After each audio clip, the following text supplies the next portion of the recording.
Question sir. Pawan Kalyan మీద మీ అభిప్రాయం ఏంటి? Is a gentlemen. 2 సంవత్సరాలు అయిందండి డిప్యూటీ సీఎం. ఎలా ఉంది ఆయన పనితీరు? బాగుంది కదా, ఇచ్చిన శాఖలన్నిటికీ న్యాయం చేస్తున్నారు ఆయన హోల్ హార్టెడ్గా చేస్తున్నారు. ఓకే, మరి ఇన్ని చేసినా సరే ఆయన ఏమంటారు, పదవికి ముందు ఒక మాట, పదవి తర్వాత ఒక మాట, ఏం చేయట్లేదు, ఎక్కువ కనపడట్లేదు అంటున్నారు. అట్లేం లేదు కానీ ఆయన చేయగలిగినంత వరకు ఆయన అని నాకు అనిపిస్తుంది. సో ఆయన తిట్టే వాళ్ళ మీద మీ అభిప్రాయం ఏంటి సార్?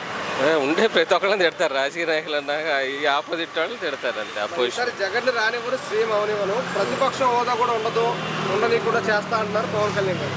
అవన్నీ ఇంకా పర్సనల్ అయ్యింది.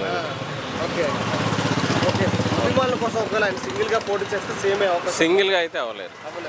ఓకే, ఎందుకు రాజకీయంగా మెరుగుపడలేదు ఆయన? ఆయన స్టార్ట్ అయ్యింది కదా ఇప్పుడు, ఆయన అంత పాలిటికల్గా ఇది లేదు. సరే ఏంటి, ఎందుకని విజయ్ గారు సింగిల్గా పోటీ చేసి సీఎం అయ్యారు కదా, ఆయన ఒక సిలిస్టారే? అక్కడ రాజకీయం వేరు, ఆంధ్ర రాజకీయం వేరు, ఇక్కడ రాజకీయం వేరు, దీన్ని కంపేర్ చేయడానికి లేదు. ఓవరాల్గా one word about Pawan Kalyan అంటే ఏం చెప్తారు? ఆయన నిబద్ధత గల రాజకీయ నాయకుడు అని చెప్పచ్చు.